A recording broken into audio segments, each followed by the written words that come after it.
নমস্কার। সব সময় যে আমি খারাপ বলছি মানেই যে খারাপ তা নয়, আপনাদের ভালোর জন্যই বলছি।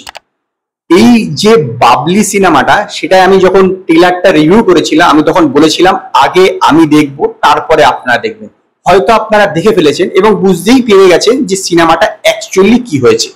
সত্যি বলছি, রাজ চক্রবর্তী যে এরকম একটি সিনেমা বানাতে পারে আমার কল্পনার বাইরে ছিল। এত খারাপ সিনেমা বহুদিন পর আমি দেখলাম, বহুদিন পর।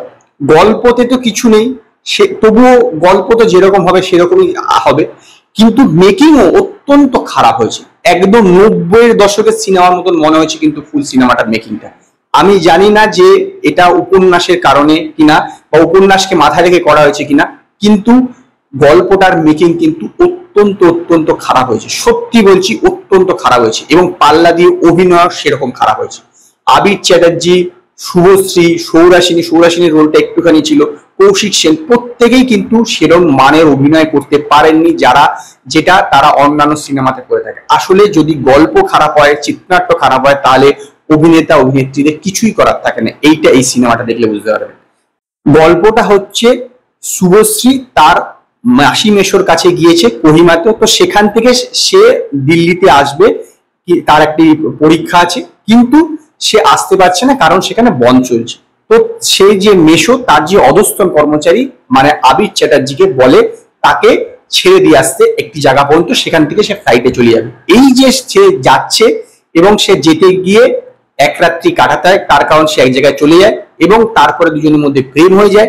এরপরে কি হয়, যখন শুভশ্রী যখন আবার দমদম এয়ারপোর্টে আসে, তখন তার এক পুরনো বান্ধবীর সঙ্গে দেখা হয়। সেই বান্ধবী তাকে একটি ফটো দেখায় এবং সেই ফটোটা হচ্ছে আবির চ্যাটার্জি। যে সেই বান্ধবী রোলটা করেছে সৌরাসিনী, সে তাকে বলে যে এই ছেলেটি সে প্রেমে পড়েছে। এরপরে কি হয়, এইটি হচ্ছে এই সিনেমার গল্প। হয়তো আপনারা গল্প শুনে আকর্ষিত হতে পারেন, কিন্তু পুরো জিনিসটা মাত্র দুটো লাইনেই শেষ। গল্পটা দুটো লাইনেই শেষ। এতটাই খারাপ, মানে কি বলবো, বেশিরভাগ সময় তারা দুইজনে গাড়ি করে যাচ্ছে, একে অপরের সঙ্গে কথা বলছে, এই যে সারতে যাচ্ছে শুভশ্রীকে, কথা বলছে। তাদের মধ্যে এই কথা বলতে বলতে তারপর তারা একটা জায়গাতে জঙ্গলের মধ্যে রাত কাটালো, তারপরে তাদের প্রেম হয়ে গেল। সেই যে মানে পুরোনো দিনের 90-এর দশকে, 80-র দশকে, 70-এর দশকে যেরকম গল্প দেখতেন সেরকম ঘটনা হয়ে গেল। তারপর তাদের প্রেম হয়ে গেল। তারপর শুভশ্রী চলে গেল দিল্লি, সেখান থেকে তাকে দেখবার জন্য পৌঁছে গেল আবির চ্যাটার্জি। তারপর তাদের প্রেম আবার ঘনীভূত হলো, আবার একটি মেয়েকে নিয়ে তাদের মধ্যে সন্দেহ সৃষ্টি হলো, বিশেষত শুভশ্রীর দিক থেকে। তারপর তাদের মিল হয়ে গেল। এইটি হচ্ছে পুরো গল্প। মানে এতটাই খারাপ, মানে কি বলবো, এই সিনেমার মধ্যে কিছু নেই। না মিউজিক ভালো আছে, না অভিনয় ভালো আছে, না বিজিএম ভালো আছে, না ডাইরেকশন ভালো আছে, না গল্প ভালো আছে, না আপনার শুধু লোকেশনটা কিছু কিছু ভালো লাগবে, আর বাকি কোনো কিছু ভালো নেই। মানে এতটুকু জিনিস ভালো নেই, দেখবার মতো না, বোর হয়ে যাচ্ছে হচ্ছে এই সিনেমাটা দেখতে গেলে।